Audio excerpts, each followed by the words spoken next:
Well, hey, I want to welcome everybody to our fifth and final webinar in the Maximize series that we've put on. This has been a really fun series for us, primarily because I've gotten the chance to have some really awesome conversations with a lot of awesome people.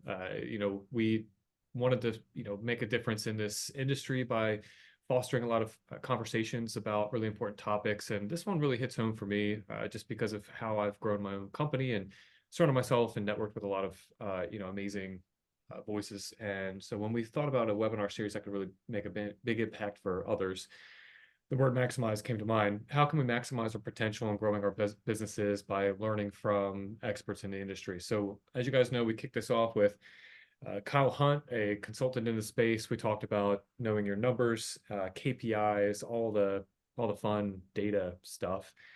We moved on to Bruce Case. Bruce provided a lot of great insight on the design build mechanism that they have at Case, one of the best in the country, and gave us I came away with a lot of things for my own remodeling company. And then, of course, we were on with Steve Meitinger a couple of weeks ago. He's a sales consultant and revenue strategist with Sandler.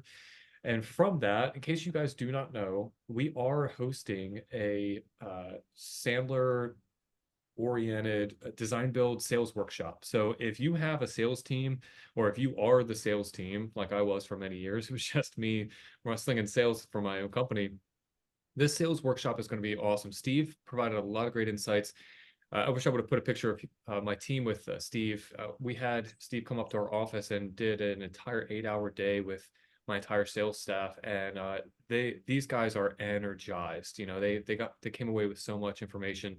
So if you're interested in doing a sales workshop for yourself or for your sales team, definitely let me know. I will follow up in an email with the Google form that I've been sending out. We're trying to drum up enough interest to make this very affordable for everyone and very insightful. So, like I said, it's going to be specifically geared to the home improvement industry, which will be really great.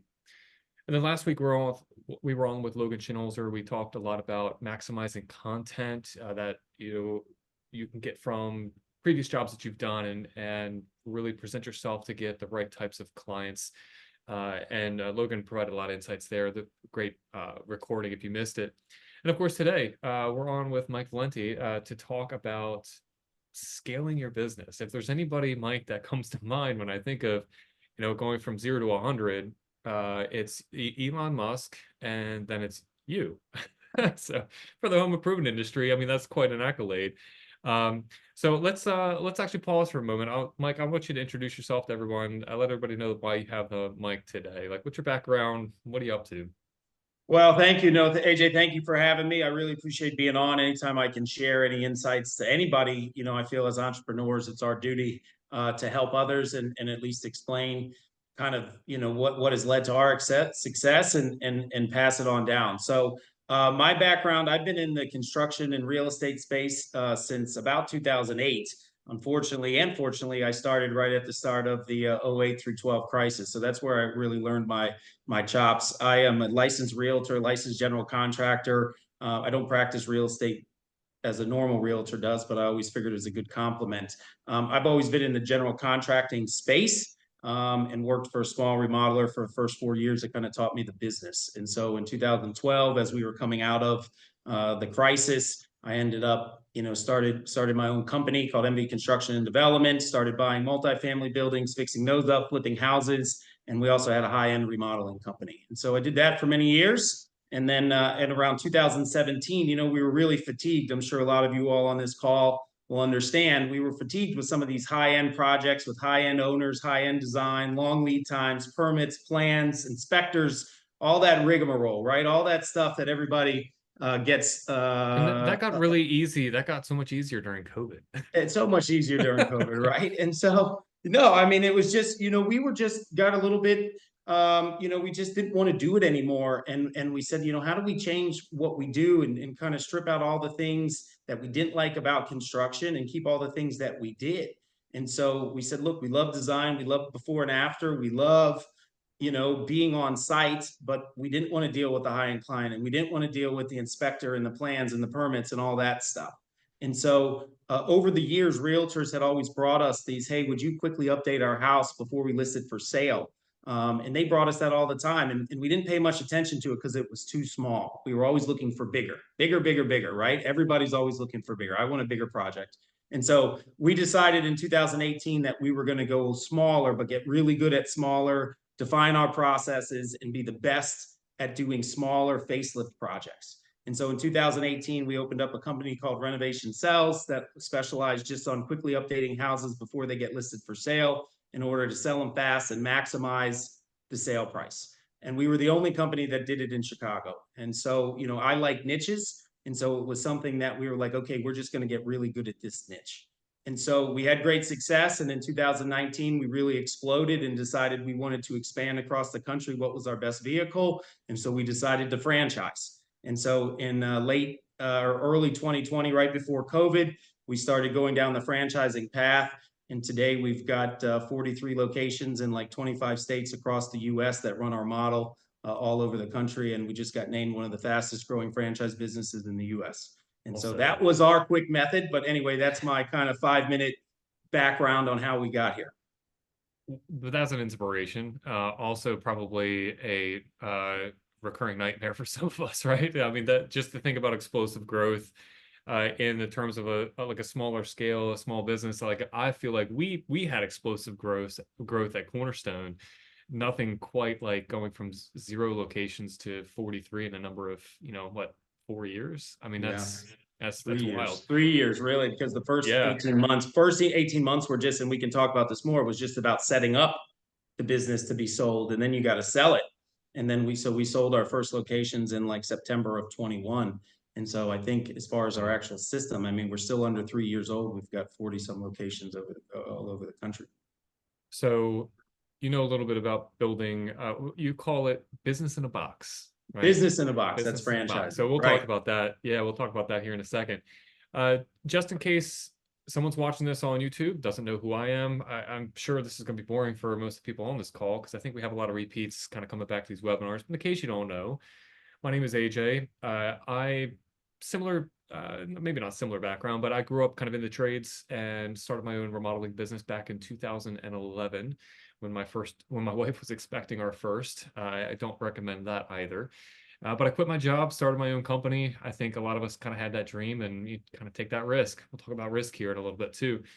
Once we got into it, we realized that, we got really good at what we were doing. We actually stuck with and actually shot a little higher and wanted to higher price jobs, the more intricate design heavy jobs, because that's what we were really good. That's what kind of sets my company apart in our area. Those who we lose jobs to, it's just because they realize they don't need our service. We're not losing jobs to competitors, which is great. So we've built this company up, and my plans kind of changed a couple of years ago during COVID. I actually started a new company called Render. If you guys aren't familiar with it, it is a fantastic tool to kind of help close the sales cycle of a remodeling project. We're creating as-built and designs in seconds, where that process typically takes 3 to 4 hours. We're doing it in less than 3 minutes, and we've got a couple of really fun workflow extensions. If you are a Render user on this call, we have some really fun updates coming out that I was going to share on this call, but I'll save it for maybe an email update. But we have some really fun updates coming for you guys and integration partners that we're talking through as well. We're building Renovation Sells, a really cool tool, which we don't have to get into on this call, but that's one of the most exciting things that I've had going on over the past couple of weeks. So basically growing Cornerstone myself, we basically got into a point where Render was taking off and I needed somebody to run Cornerstone, but there's no way that you can have somebody else run your company unless you have everything kind of established and set up. You have a lot of systems and processes to kind of take a lot of the things that were in my head completely over. And so over the last couple of years, I've really started to document SOPs and job descriptions, standard SOPs or standard operating procedures, and really look at our processes throughout the company, try to figure out what in the world we were doing right, what we were doing wrong, what we could do better, documenting those so that I could actually hand the reins off to someone else. And my work hours at Cornerstone have gone below 3 hours a week. This week, I stopped in, yesterday for maybe 30 minutes, and that's probably all. Unfortunately, that's probably all that I'm going to see of my office peeps this week. I love my team, but I've got a lot of things borrowing my time. So uh, the nice thing about building a system that works is that it can give you the flexibility to do whatever you want to do. So in my case, it's let's start a software company because I know nothing about software. And for you, Mike, it's let's open 43 locations in 3 years. But the power that that developing a really good system that works will lend itself to allowing you the flexibility to do whatever it is that you want to do, whether it's to grow your business, scale your business, open up multiple locations, spend more time at home with your family. If you're looking at exiting in a few years, the best thing that you can do to set yourself up for a maximum valuation on your business is you can't have anything to do with your business anymore.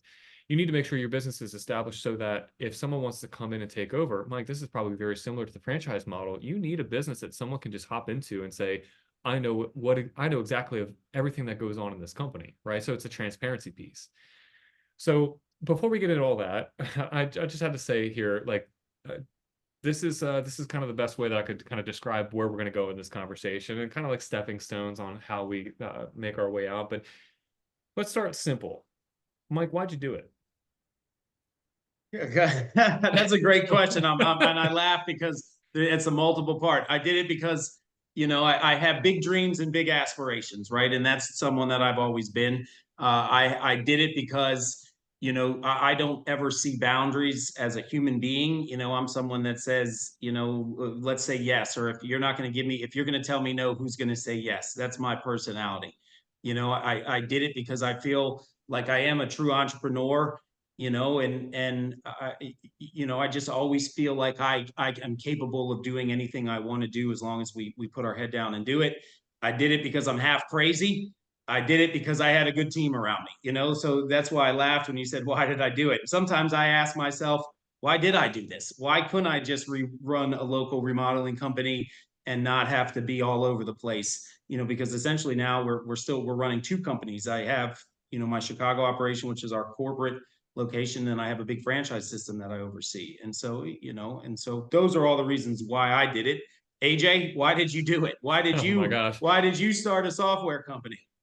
Oh Lord. That's it's like an onion, peel it back to layers. Yeah, right. I know why I started Cornerstone.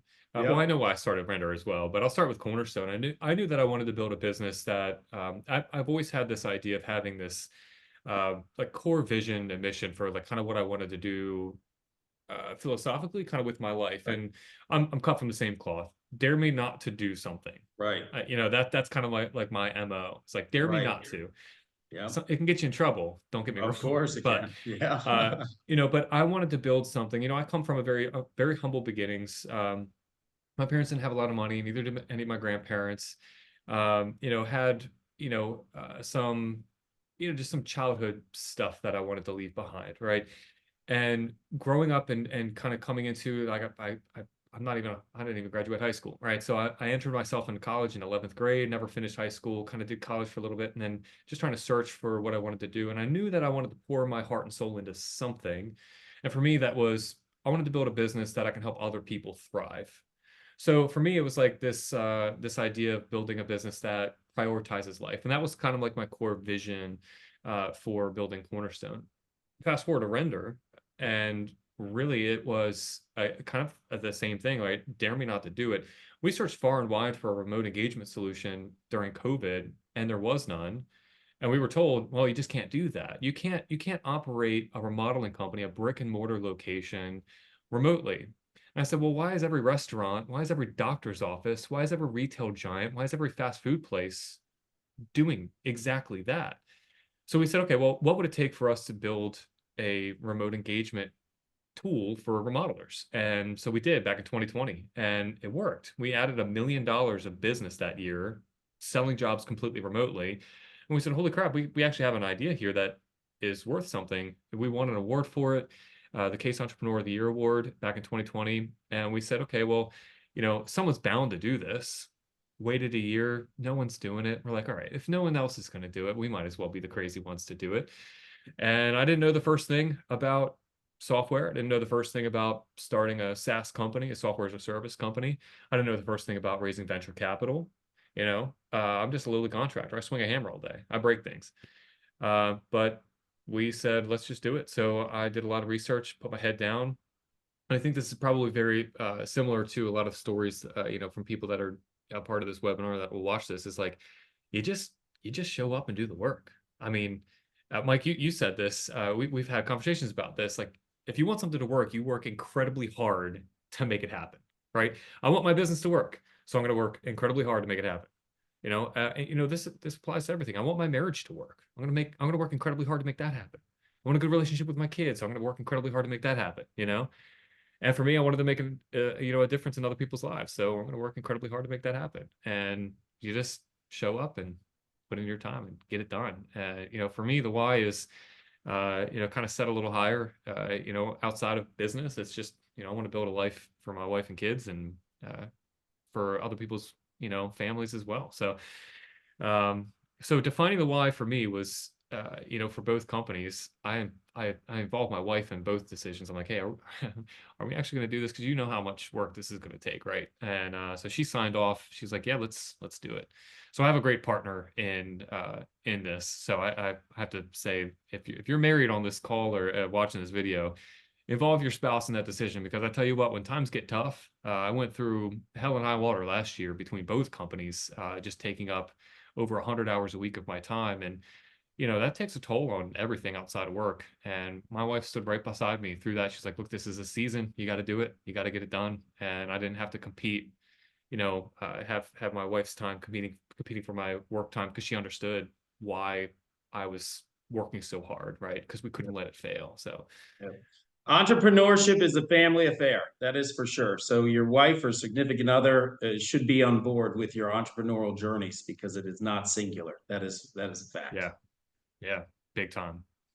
So like, over top of the why. So we're, even if the why is simple as I'm crazy, let's just do it, right? And ultimately, that was like the coin toss. Like, are we gonna do it? Are we not gonna do it? And I knew that I wouldn't be able to sleep well 50 years from now, thinking that was my idea first, Yeah. So like, you flip a coin, like, are we doing it? And that coin is like it's like two heads on the same coin. It's like, no matter which way this coin lands, we're gonna do it. So if the why is there, and you're going to step on the gas and you're going to do it. So let's talk about, like, so defining the goal. So Mike, talk to me a little bit about Renovation Sells. Like, you started with one location, and it sounded like you then figured out that you had something really going on. You wanted to explode it, but was it just a small goal at first and then it kind of changed, or did you always have this idea of, taking it nationwide, 50 locations plus? Yeah, I think, look, when we started off and came up with the idea of, okay, let's franchise it, right? The first, and this goes back to some of the why, right? The why is that we were one of the few companies that were doing these cosmetic updates, specializing in prepping a house for sale.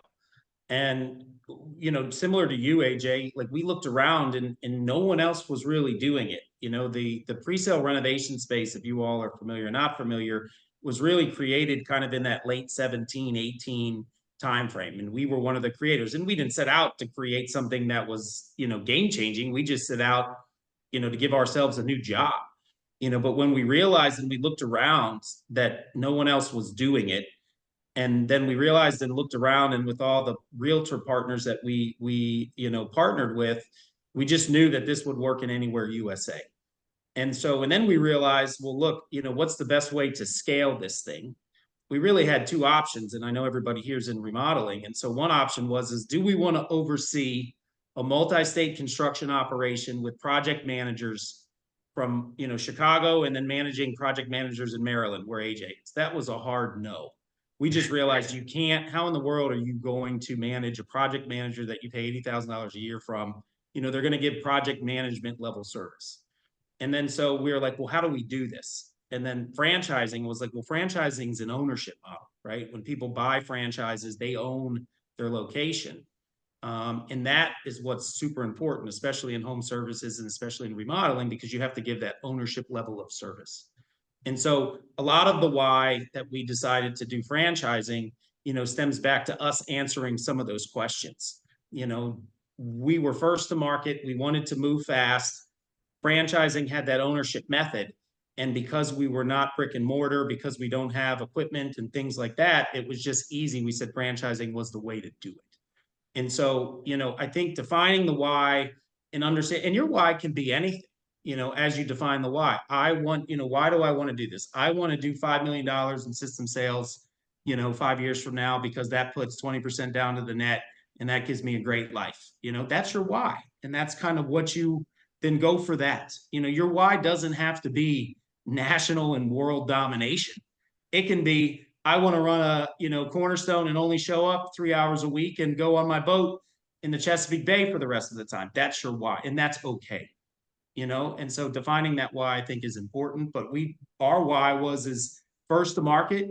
There's a play here. No one else is doing it. We have to do it quickly. What's the best method? Franchising. That was our why. Yeah, it's very clear. Like one of the things that I've always said in the minor bit of consulting I've done is never compare yourself. That's where your why is going to be different. And if it is like, hey, look, I'm comfortable doing $2 million. I just want to button up and make a better profit. There's nothing wrong with that. My previous employer at a remodeling company, he coasted for 35 years at that $2 million mark, and he was great. He was golden. He afforded himself the ability to kind of branch out and buy a couple pieces of real estate through the years, and never had to deal with the turmoil of managing 10, 20, 50, 100 different employees, or in your case, locations, right? But that why is going to be different for everybody. There's a book called Your Five Next Moves. It's a great strategy book by Patrick Patrick Bet David, and he talks about in this book how he had this very ambitious goal, and someone worked for him said, "Hey, look, I'm going to quit. I don't think I'm cut out for this." And he said, "What do you mean? You're great. You're great at your job." And this guy said, "Look, I just don't have the I feel like I'm not doing enough here. I have a goal to make X to take care of my family and only put in 40 to 50 hours a week." And Patrick's like, "What's wrong with that?" He's like, "Well, you have this goal of world domination, and I feel like I need to up the ante." He's like, "No, nobody needs my goal. That's my goal. I'm willing to put other things on the line. And you have a family at home and you want to make $250,000 a year and coast and have vacations and stuff. Like that's a great goal. So have your own goal is one. There's also another book. I'm going to make some book recommendations. I'm like really into the reading a bunch of stuff. I've got a very ambitious goal this year. There's a book called Do What Matters Most. And in that book, it's a great time management book. And it talks about setting up an epitaph, right? So here we're kind of going back to, defining the why, defining the goal. And sometimes the goal defines your why and vice versa. So in this book, it talks about write your own epitaph. What do you want? What do you want your kids to put on your tombstone, right? And I took a humorous approach to this, and I was like, maybe he took one risk too many, right? Maybe that's like an ominous like, how did he die? But my ultimately, I came up with life's an altar, and on that altar, I never sacrificed my family. And so I've always allowed that to shift my focus on what I wanted to do with my business if it put that epitaph in jeopardy, right? So having this vision, having this mission for your life, this core value, this goal for your business, you want to make sure everything's in alignment. Otherwise, you're going to have stuff competing and really tearing apart your ability to reach that goal. So again, just really think strong and hard about that. But the goal for me with Cornerstone was to grow it to where I was providing opportunities for my employees to thrive. I wanted to make sure that we were always growing, whether it was fast or slow, so that everybody who worked in my company that wanted to stay, there was always another rung. We were always creating another rung for everybody to move up and out, make more money, develop their career, develop their professional, their resume. If they decide to move on to other things, they can say, you know what, I started here and I ended up here.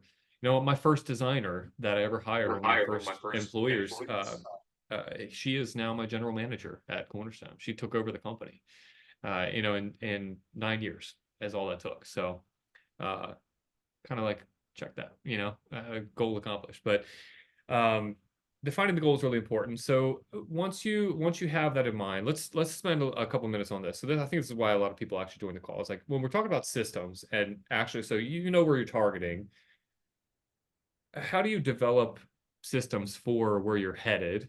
Because none of it exists yet. And like documenting it. Let's talk about that, Mike. How did you do this with one location and then move on to creating other locations from that? Because if you're listening to this call, try to think about how this can apply to your own business, whether you're planning on multiple locations or just really documenting your own stuff so that you can start taking a couple steps back and hiring other people for the organization. So, Mike, how did you do it?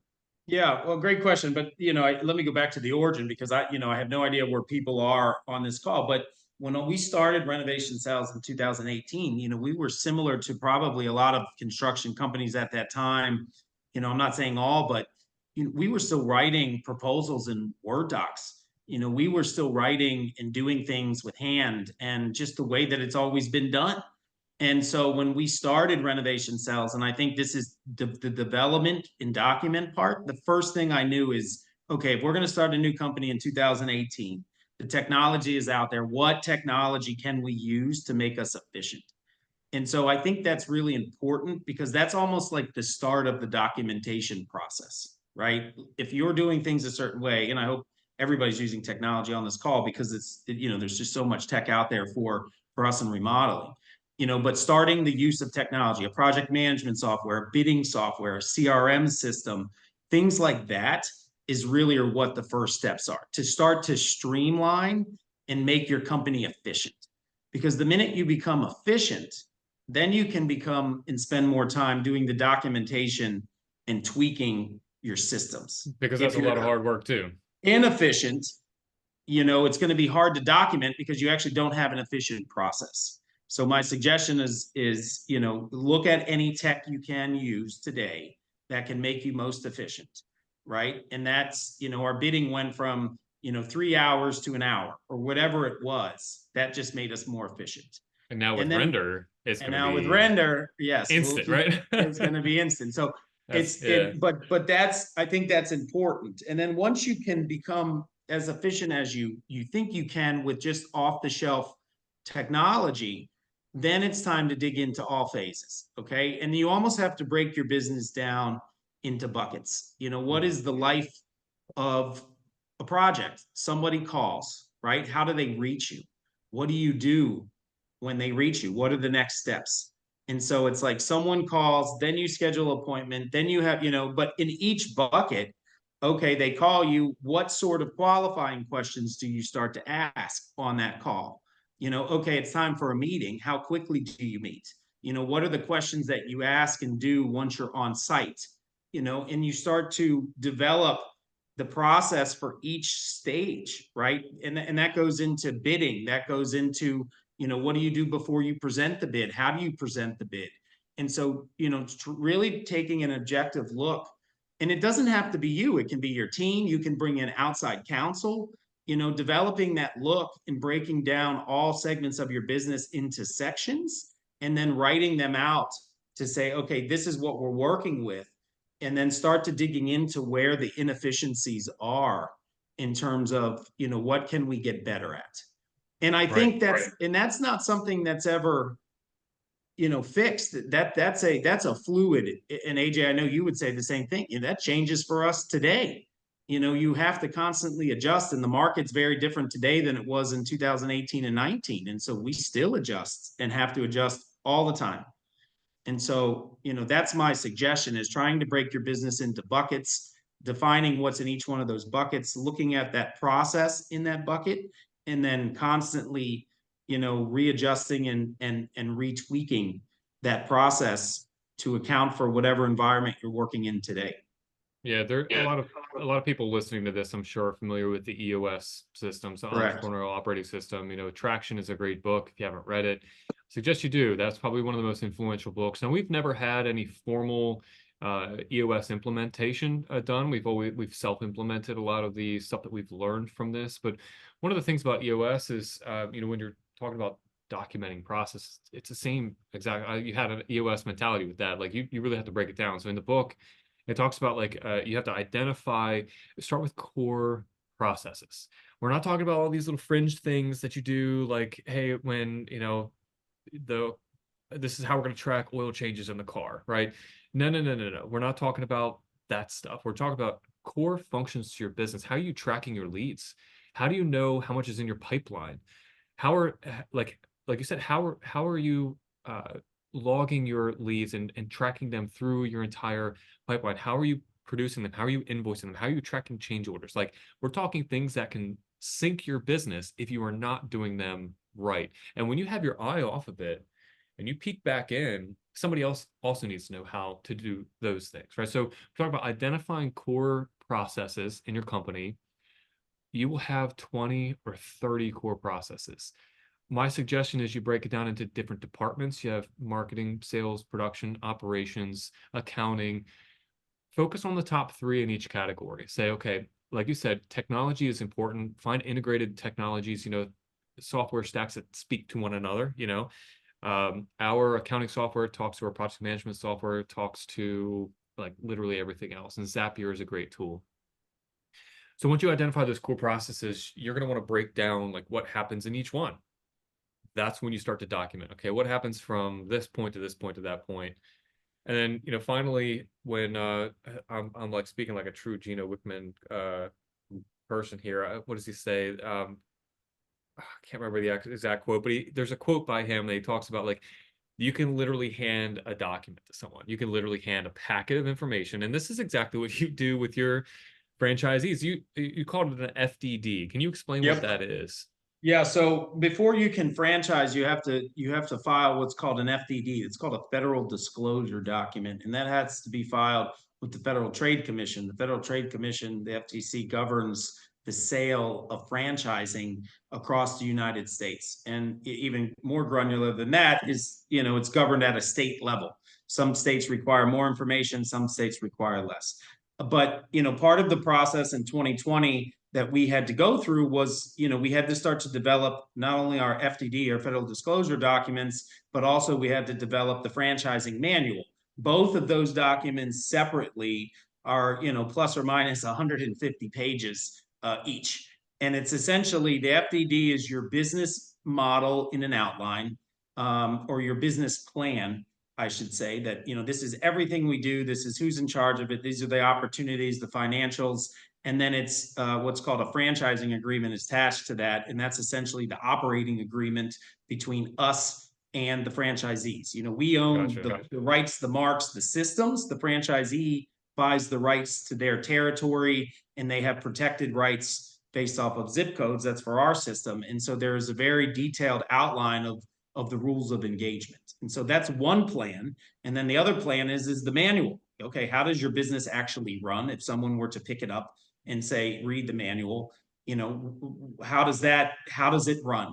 And so, the development of those two documents took us 10 months, and it took consistent meetings, consistent tweaking, consistent writing. It was difficult, similar to AJ, what you said maybe last year for you in 2023.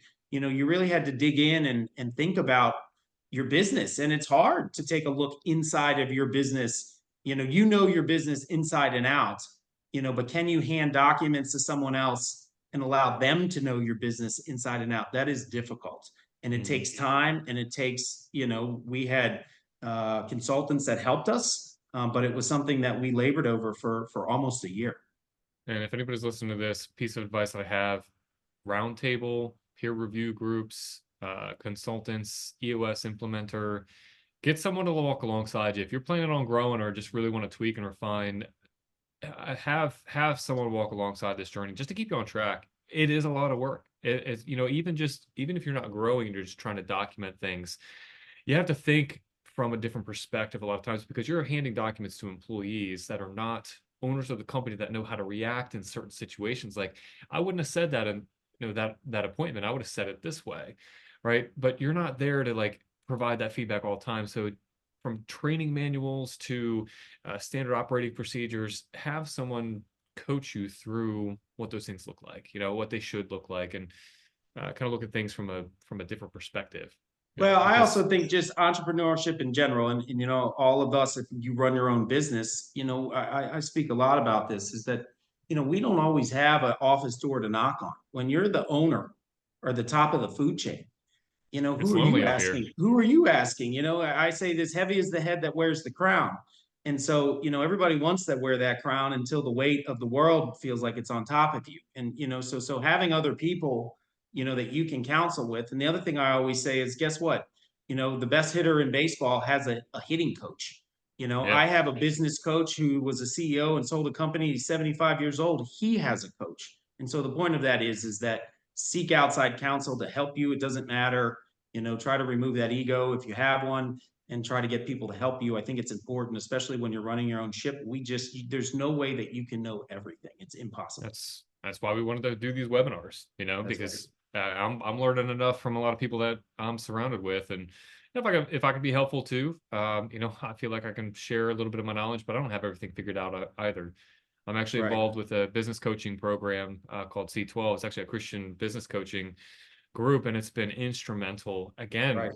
it's lonely being a CEO or a business owner because, like you said, you don't have that office door to knock on and be like, "Hey, I can't figure this one out." My poor wife has heard that too many times. Like, Right. I don't know what Yeah. to do here. And But it's nice when you have others around you. I'm a member of Vistage. So if you guys know what Vistage is, it's a business Yeah, group too. And that's been instrumental in my growth. I started that 3 years ago, and I've got an MBA in my own business, because I've surrounded myself with, amazing yeah, business owners that have helped me through every challenge that I've had for 3 years. yeah, big time. So I'm going to go back to something you said here before we move on to like talking about like refining these things. So you said business plan. For those of you on this call, just remember this is a Q&A. So if you have any questions about anything, feel free to drop them in the Q&A or the chat there. But show of hands, if you have the hand raiser, does anybody on this call have a business plan? It doesn't matter if it's 1 or 3 or 5 or 15 years. Like this is really important. Like if you raise your hand, if you have a business plan, because this is a really important thing. We wrote one down. Yeah, we're getting a handful of hands here. We wrote one down on a piece of loose leaf paper. It's actually in that cabinet. I should have had it out to. I didn't know I was going to speak on this, but having a business plan is really important because I'll tell you what, our plan was actually pretty pathetic when we first started the company. Looking back on it now I set much more ambitious goals because they'll help drive me. And when you understand kind of where you are in relation to that business plan at the end of the year or however often that you look at it, it is a really good calibration. Like, how close am I to actually hitting my goals? I've always kept a 3-year business plan. I think anything past that for me has always been tough to nail down because my plans change. Um, Having a 3-year business plan, I think they talk about this in the book Traction as well of your EOS, is really helpful because then you can backtrack. Okay, if I'm going to hit this in 3 years, what has to happen in my first year to get me 1/3 of the way there, right? And then you have a 1-year plan. And then from there, you can break it down into quarters. And then, you can come up with KPIs, OKRs to actually track how you're getting to that goal, like all the little mile posts that mile markers on your way there. But having a business plan is really important. Mike, you probably have a very exhaustive one because you have to include market analysis, probably SWOT details and all of that for potential business owners. Am I right? Correct. Yeah. I mean, the FTD serves as our business plan. That FTD has to be updated every year. I equate it to taxes. I get hit during tax time from January to April. It's the same time that we start working on our updating of the plan, is at that same time. So it's definitely a working document. And like AJ said, it can't be too far out, but it's something that you should have at least an outline of, and plug in and kind of change as you go. And I'll give you just kind of a, I guess a pro tip, but I've started recently within the past year working in Chat GPT. Chat GPT is fantastic for making business plans. I mean, you can literally just spit out whatever you want into the thing, and it will develop and outline an ongoing business plan for you. So something, if you haven't done, get yourself familiarized with that. It's a great and efficient way to build a business plan is through Chat GPT. Oh yeah, I use ChatGPT probably for a little too much, but you can actually have it build an outline for you, and then you can Yes, you actually can. you can section by section Yes, go you through, can. add your own details, and then you can have it. Hey, I just need some market research on this particular topic, and then really go through and build. I've had to do this for render as well to kind of help bolster stats and data to back up financial planning for revenue forecasts and things like that. It's a powerful tool to use for documentation. I mean, we use it for all of our documentation, SOPs. If you're not familiar with Loom is a fantastic tool for like video presentations, for walking people through sales presentations and so on. But I actually record myself reading from bullet points on screen very conversationally, just talking to myself like, okay, this is how we just did this for documenting our bonus structures for our project managers. I needed a way to tell my finance manager, this is how we should track these. This is what to pay attention to. I need these reports. I need it done here. This is how we're going to do it. So here are some examples. And I just basically conversationally spit all this out in probably 15 or 20 minutes. And so I took the transcript from Loom. Loom actually does this automatically now, where you can actually create an SOP from the transcript. So I literally just copied and pasted the transcript in ChatGPT. I'm like, hey, can you write me an SOP for my finance manager for cornerstone remodeling?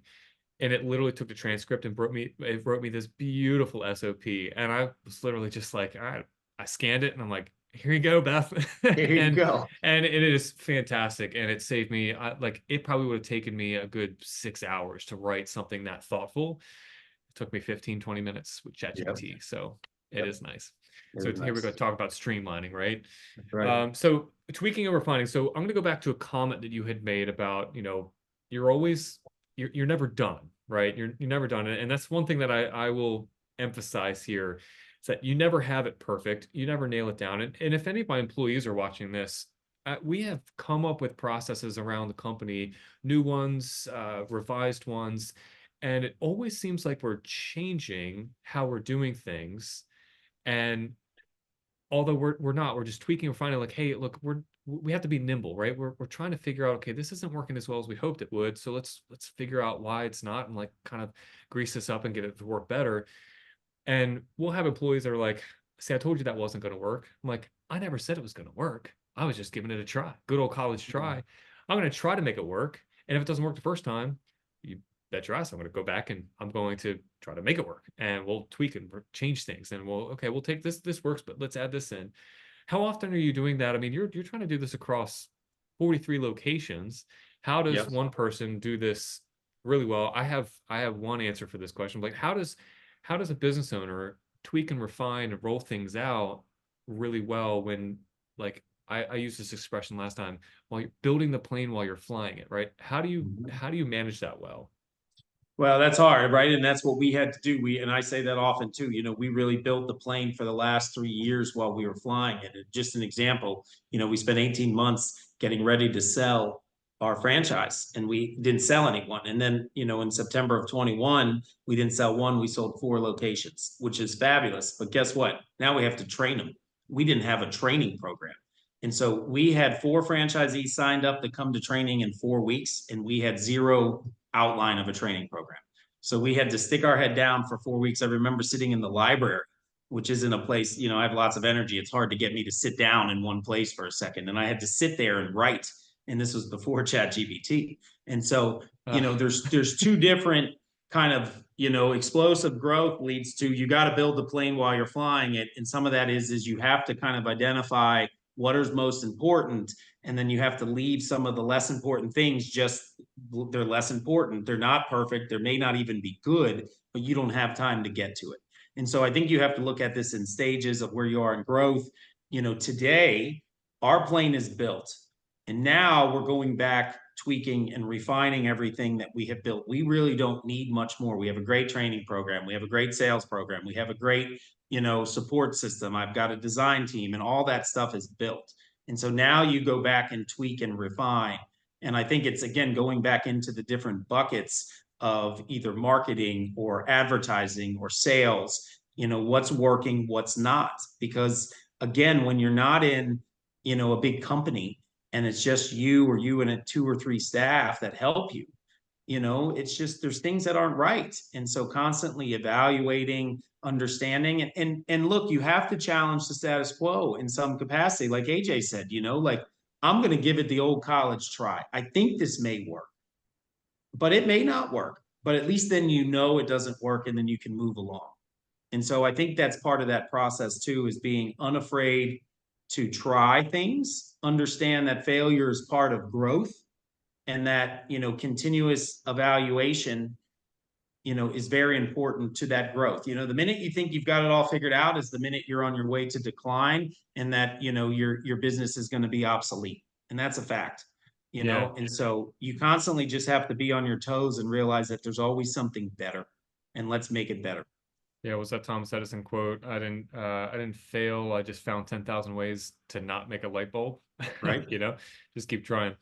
One of the quick little answers I have to that is your team. Your team. So I don't know how big your team is for whoever's watching this, but if you're trying to document processes and refine and tweak them, making sure that they're running smoothly, are they being implemented? Uh, your team is probably one of the most important assets for you. We realized very quickly that we did not have a middle management layer because nobody likes to talk about middle management. I mean, that's just like it leaves a bad taste in your mouth when you say the words middle management. There's a reason why there's a middle management layer, because when you have a company that's owner operated and then you start to say, okay, I have to focus on some other things, you need implementers. You need people that will actually say, hey, how do you want to do this? This is how I want to do it. Okay, that person's now going to take that information to their team and say, okay, here's how we're doing this. This comes directly from the boss.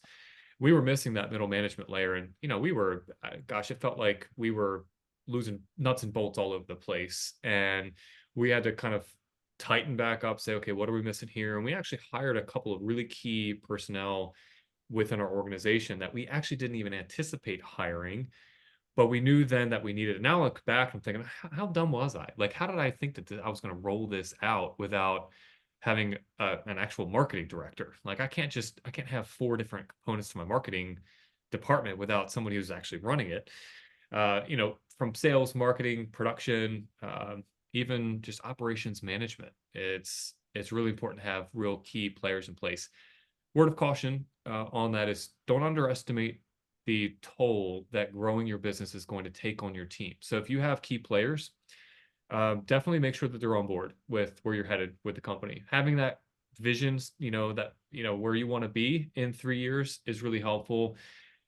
Talk about how things are going to change, how the company structure, is going to change. We kept a really good company culture, but it's different than it was. We have HR now, which nobody wants HR, but we have to have it. Just too much to manage. Yeah, it's just little things like that. But my team was instrumental at helping me get to a point where I could actually back out of my company as much as I have. And it's all those implementers. So um, that's all I had to say about that piece. But so pivot and perfect, this is kind of like our last little segment to talk about, like, where do you go? Like, okay, we have a goal and we're going to go there and we're going to document, build what you say, Mike, is this business in a box model, which I think is very applicable for everyone, even if we're not franchising, because we want to be able to hand the reins over. So where do you go from here? Like, how do you, like, when I say pivot, I kind of wanted to breach the topic of like, how far off from your original goal are you, or are you just tweaking kind of, are you moving the goalpost? Are you just kind of changing where that is? Yeah, Like, no, what does that look like? that's a great question and a great point. And I'll use, COVID as a perfect example in what's been going on the past couple of years. Renovation Sells was started to do pre-sale renovations, meaning we're going to do these cosmetic updates to houses before they get listed for sale. That's all we wanted to do. We didn't want to do projects for clients. We didn't want to do projects for people staying in their home.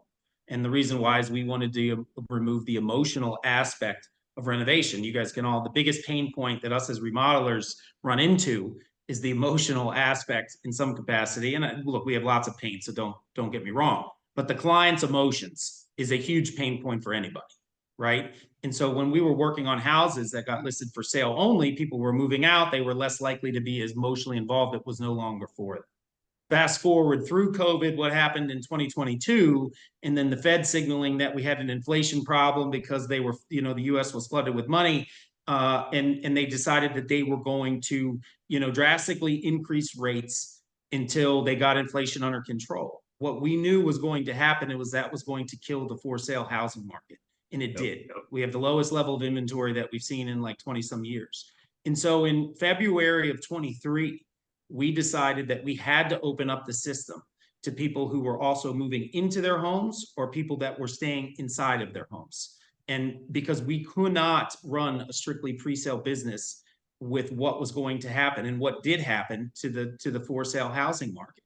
And so that's a perfect example of a pivot. And during 2023, that pivot accounted for 50% of our revenue. And so if we did not pivot, we would have been 50% less revenue. And even today, it accounts for 40% of our revenue is people who are either moving into the home or staying in the home, and 60% is pre-sale. And now that will continue to skew. We want to do all pre-sale, and it's still around cosmetic. We're not doing heavy remodeling projects as a whole, but that pivot was important. And I'm going to give you two examples, and I use this when we presented to our franchisees to say, here's what our pivot is, and here's why. Netflix used to be a DVD company. They would mail DVDs. Now they're a streaming service. Amazon was a book service, and now they're the largest marketplace of home goods and own all kinds of things.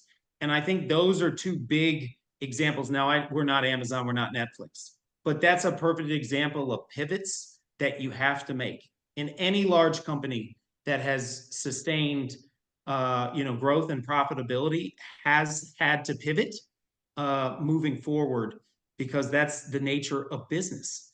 And so I think that's a perfect example of a time that we identified that a pivot, and a pivot that's still working for us today. Yeah, big time. Yeah, I have these two little arrows up on the top, like up and to the right. It's kind of where we're headed, whether it is to get to a certain point, kind of coast there. Like I said, there's nothing wrong with finding out wherever that sweet spot is for your business, where you think that is, you will go through what they call the J curve. I've spoken on this topic where, it looks like a J. You go through a dip of lost profitability, lost efficiency, but it's because of all the extra work that you have to do to kind of like climb your way up. With really good systems in place, you can actually shorten your time in that J curve to kind of grow your company up to that next level. And whatever that looks like for your business, like getting to that point where you have everything so well documented, systems in place, it really does allow you the opportunity, at least in Mike's case, to think forward. I'm not in the trenches trying to figure out why my books aren't reconciling. Like I have an SOP for that. Like here's why, here's what you have to go look at. I'm focused on, okay, what's next for my business? Or hey, what threats are facing my business right now? We had similar issues back in 2022 when there was so much work. Everybody hit the boom in 2022. There was so much work, but we knew it was short-lived. We knew cash flooded the market. People were feeling good. Interest rates were low. But as soon as those interest rates shot up, we knew that we were going to have to fight for every lead we got. So we actually punched it on the gas. We rearranged how our company handled leads, and we actually throttled up, and we raised our prices, all of these things. And when the market kind of settled back down, there were a lot of companies that did less revenue in 23 than they did in 2022. We actually did almost $1 million more. And that was instrumental for us, because we're like, okay, now we're marketing ourselves like an $8 million company, not a $3 million company that struck gold and did 6. We're being smart and very intentional about the next steps, and not even just the next steps to grow, but the next steps to protect our business as well. So speaking of protection, so this is actually a bonus topic. Mike, you brought this up on the last call we were on, and it meant a lot to me that you were very outspoken about this, because I've also been very outspoken about this. So for those watching this webinar, you get a little bonus topic in here. So entrepreneurs, growing your business, scaling your business takes its toll. It'll take its toll on everything. It's like a hurricane, right? It leaves a lot of destruction in its path, and you can manage that destruction really well. It doesn't mean that it's going to be a disaster every time you're like picking up pieces. But it does take a lot of work to grow a business, to scale a business, even just operate and run a business. And what that can do to an entrepreneur. Entrepreneurs are very often cut from the same cloth, where, a lot of us deal with anxiety, and we deal with depression, and the stress and everything that takes a toll on your mind, right? So Mike, you kind of opened this topic up last time. Like, how important is the mental health and like taking care of yourself to you, especially running 40 some locations? How important is mental health for you? Extremely important. And so, the roller coaster picture in the background is the best, I think, depiction of what you can describe as entrepreneurship. It's scary, it's up, it's down, it's left, it's right, it's flipped upside down and dumped on your head. It's everything in between.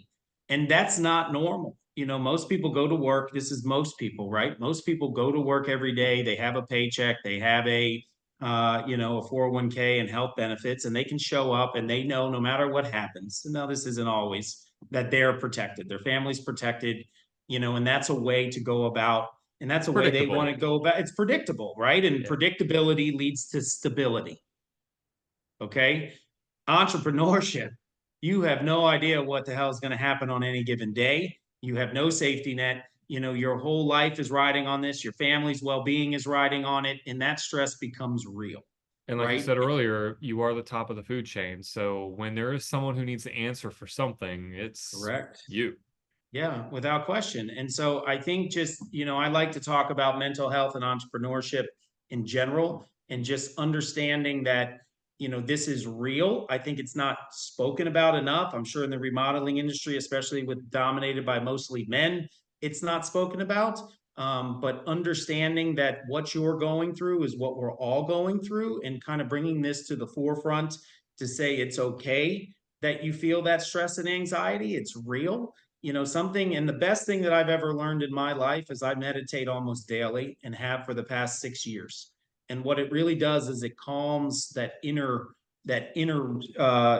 anxiety and that inner conversation about, oh, I got to do this and this, and the bank needs this, and my sales are off and my employees doing, like, there's just so much as owners that goes on a day-to-day basis. But what I've learned through meditation is that that's all made up in the head, and you can quiet all that cycling and really focus on what you need to focus on for the day. The stress is still going to be there. AJ's not stressed for you, but you're stressed for yourself. And so part of that aspect, if you guys have ever thought about it, I urge you to learn and breathe a little bit, because it really has been a godsend for me. And I can sometimes, I'm so happy, and I deal with super stressful situations just by the nature of running a national construction franchise. There's so much that we have to do and I have to do, but I can handle it fairly well because I don't let that all that stress and that cycle of all the things I have to do get in the way. Yeah, Yeah, I can't agree more. So I spend, so I even have this on my desk. It's called the most important hour. I spend an hour in the morning, like no phone, no distraction. A lot of times I'll actually walk, right? I'll just go for a walk without my phone. Live in a great area around here, but 1 hour every single morning where this is it's just a biblical devotion that I do. So important for me to have time where there's not a ton of noise going on in my head, because I tell you what, that noise just clouds everything else that you're supposed to be doing. One of the other helpful techniques that I learned through the years, there's a ton of great books on this stuff. If you want some book recommendations, I'm happy to follow up via email and send you a ton that have actually altered how I view productivity in the workplace and how I can tackle it. And these have also brought me a lot of sanity giving techniques, right, to help my mental health. Like therapy is one strong recommendation that I have. Is if you are struggling or just dealing with a lot of stress, having a therapist, having some sort of whether it's Christian therapy or just some sort of therapist that you can rely on, get recommendations from peers. Gosh, it goes a long way. And the one other thing that I'll say is download everything from your brain every single day. When you get home from work, I used to do this. I would tell my wife when I would come home, I would come down and I would they call it the open loop. I can't, there's a psychological term for it. The Sigernick effect, I think, is what they call it. It's open loop. Anything that is undone stays in here, and your brain naturally has to close that loop, or else it's not gonna want to let it go, because it's like something that the brain doesn't want to forget. So I would come home from work every single day and like tell my wife, I need 10 minutes. Just give me 10 minutes. I'll come down here. I have a 4 foot by 6 foot whiteboard on the other side of the screen, and I would write down everything that's in my brain, like a download. I just plug it into my whiteboard, write it down, and like a task, a step, right? And then that way it was out of my brain into something tangible, and I knew that I could just leave it there. And then the next morning when I woke up, I have a list in front of me that I can prioritize for the day. And I use the Eisenhower time matrix for that. Also another great tool, and that helps me figure out, kind of what's important and urgent that I have to take care of. Get off the plate right away, get these things taken care of, but then really spend a lot of my time doing things that are very important but not necessarily urgent. Those are the things where your creativity really starts to come into play. And there's a lot of really good management techniques to managing your time well, and that does play into your ability to manage stress. Because I tell you what, when that stress kicks up, it'll take its toll. And I've seen, unfortunately, I've had very uh, dear friends that have taken their own lives, that have been, you look at them and you're like, he's got it going on. She's got it going on. Like, look at them. They're killing it. And it comes out of nowhere. And it's just like, gosh, what were they struggling with? Like, how was this so bad? And, just, it's terrifying to think about, right? Losing anybody like that. But take care of yourself. Mental health is really important. And, whether you're like, oh no, I can handle it. Yeah, we've seen it in this industry time and time again, and it's just important to acknowledge, and Agreed. it's okay to be vulnerable and admit when you have an issue that you just need somebody to talk to, and That's right. it's really important. So Yep. yeah, but to end on that topic is kind of somber, but I want to say, like, Mike, we're at the top of the hour, so I don't want to take everybody's time. Yep. I'll just start by saying, like, I appreciate you spending the 60 minutes with us to kind of go through a lot of that. If anybody listening to this webinar has any questions about what we kind of talked about, we didn't get any live Q&A today, but if you have follow-up questions, I will be sending this recording out in an email later on in this week, and I will include a couple of other little things. If you're interested in, like, uh, book recommendations or time management techniques, any kind of like little pro tips from Mike or myself, we'd be happy to pass those along to anybody who's interested. But Mike, again, I appreciate you spending the hour. You didn't have to do this today. So I really appreciate you lending, your expertise and kind of talking through some of these topics with us. And I certainly wish you the best with everything with Renovation Sells. And dude, I can't wait to see what Renovation Sells and Render does to our market. I'll just kind of like cryptically say that what we're working on is really cool. So Yep. Well, thanks for having me, AJ. It's been a pleasure working with you guys over the last year because that's when we yeah, started this kind of project. And so I appreciate you having me overall. So thanks for having me on here. And if anybody and I wants to will reach see out to you. me Yeah. directly, yeah. And if anybody wants to reach out to me directly, you can. Michael at Renovation Sales. I'm happy to have a conversation with you. I feel it's my duty as an entrepreneur to kind of pay it forward. People have helped me. I'm happy to help you. So if you have any questions, let me know. And AJ, I will see you tomorrow. I I will believe I'll put be your in Baltimore. contact. Yeah, I'll put your contact information in the follow-up. Sonia, yes, I will get those book recommendations out in my email. And Mike, if you have a couple too, I'll maybe send you a blurb and try to get some book Yep. recommendations from you. But if anybody's going to be at Pinnacle in Baltimore later this week, Mike and I will both be there. Kind of unaffiliated. I just live here. Mike's coming out. You're speaking, Mike, right? Yep. So that'll be a fun event for a few days. If you haven't registered and you want to spend a couple days in Baltimore, it's my home city. I love my town.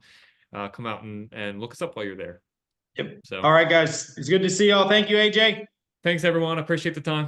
All right, guys. Bye bye. Bye.